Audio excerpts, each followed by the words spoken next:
Molly Scott Cato, Green MEP for the South West. You've been following closely this Hinkley Point case. We now understand the European Commission is looking into the latest requirements that the government must meet under European law. It's to do with the waste from the plant. Now, it is very technical, but do you see this as potentially another chance to delay the progress of this power station?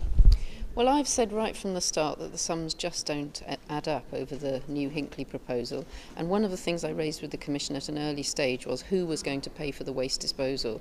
And of course, in order for it not to be illegal state aid, it must be the EDF and the Chinese financiers pay for the waste disposal. But it's really hard to see how you can do that in a system where there's going to have to be a lot of public involvement and you can't really decide which costs go to whom. And one of the things that the European Commission seems to have raised at a previous stage was exactly that, how much money this might cost. But in the government submissions, interestingly, they point to the EU's polluter principle, the polluter pays principle, as being the basis of their decision to get the plant operator to foot the bill.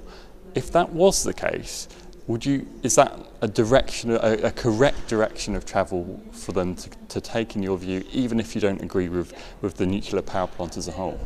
Well, the real question is, what is the cost of a nuclear power station? And there are a lot of costs that are very difficult to assess and actually that continue for 10,000 years, the half-life of the radioactive waste. So how can we possibly put that into a contract? And that's one of the reasons I think that this was a misguided project from the start. And I really think we shouldn't see either the risks of nuclear power or the costs of nuclear power offloaded onto British taxpayers.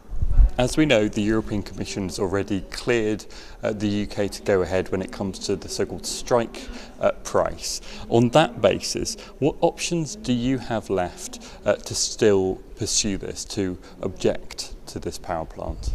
Well, myself and other MEPs here in Brussels really feel that the strike price is completely outrageous and represents quite unfair competition and far too much money going to the nuclear industry. And so other competitors, producers of renewable energy, are no longer able to compete because of these enormous subsidies going to nuclear.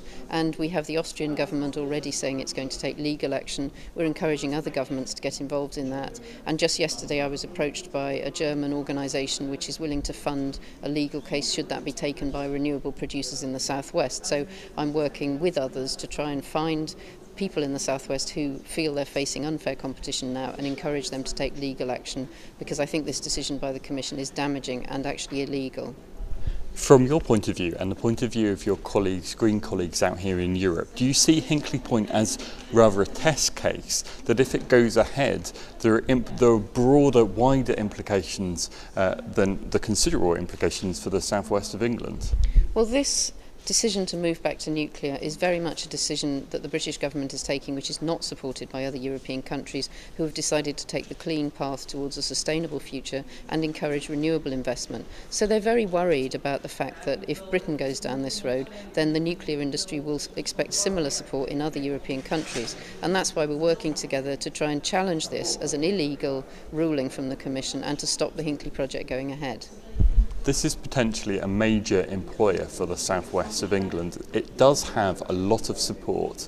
Do you feel you're right to object to this power plant?